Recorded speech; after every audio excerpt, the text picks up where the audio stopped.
best point guard in the Eastern Conference, I think the answer to that is Tyrese Halliburton. We are putting him to the side because of the Achilles injury here. I will bring up the Cade Cunningham conversation. Now, we're not going to have the conversation of who has more accolades, who has done more, because Cade Cunningham simply could not have accomplished as much as Jalen Brunson, given the length of time that each of these has been in the league.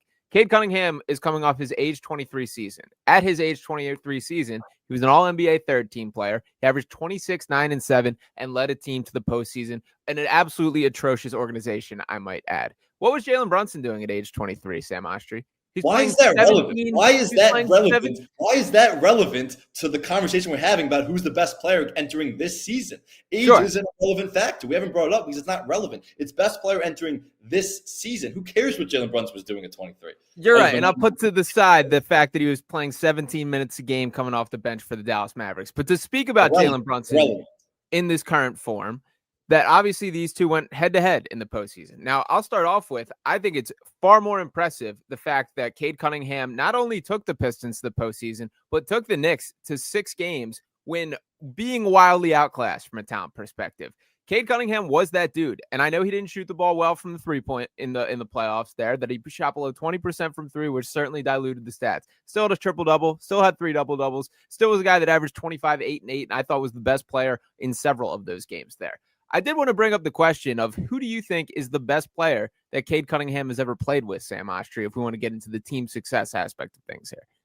It's not just it's a good question. I think the answer is Tobias Harris, by the way. I mean, I like Jaden Ivey, but now he's starting this year injured too. Malik Beasley is a huge loss for them, which is a big reason why I'm not as high on them. Look, it's a fair question. I'd have to go back to some of those Pistons teams when Cade got drafted. It's a fair question, but this isn't even about team success. I'm not going to say the Knicks had more wins or the Knicks went further in the playoffs. Those guys went head-to-head in the postseason. Can I ask you a simple question? Sure. Who scored more points in that postseason series? Jalen Brunson, but I would say Cade. How many? That I don't know offhand. About 40 more points. Sure. 40 more points he scored than the guy who you think is better than him. Who averaged more assists, averaged more rebounds. They averaged the same assists, right around. They averaged the same assists. Both it was 8 or 7. It was pretty much the same. It was like 0.4 off. So they averaged pretty much the same assists. Who shot better from the field? Jalen, for sure. Jalen. Who shot better from 3? Jalen, absolutely. And he didn't shoot well from 3 at all, but 33% compared to 18%. Who was the better clutch player? Who had more clutch points? Final 5 minutes when the game was within 5 points. Who was the better clutch player in those games? I assume Jalen Brunson. Jalen Brunson. How in the world can you rationalize saying Cade Cunningham after what we saw those 2 guys go head-to-head? Forget the series result. Look at those 2 guys' impact when Jalen Brunson was getting murdered, bring the ball up the floor by Asar Thompson, who's an incredible defender. And look, it's not like Cade was being guarded by scrubs. He had OG and McHale and all those guys. They're both facing tremendous defenders, but Jalen Brunson was getting picked up full court by Asar Thompson, who's one of the best on-ball defenders in the league, and then dropped him to hit a game winner in his face. So it's not even a question about who is the better player, because we just saw them go head-to-head in the series. And forget the team success. Forget who won it. Who was the better player? Jalen Brunson was. Not even up for debate. Well, for starters, for the series angle, what happens if they call a foul on Josh Hart when he does foul the three-point shooter there? The Knicks probably win the series. This was not a dominant Knicks won the series. They went to 6 games, and every game was close, with Cade Cunningham having a far inferior supporting cast behind him. We're talking about, like, if we're going to go, I'll go Malik Beasley, who I think you can have the conversation for the wider scale of his career, but in that series, I thought was absolutely the second best player on the Pistons for that.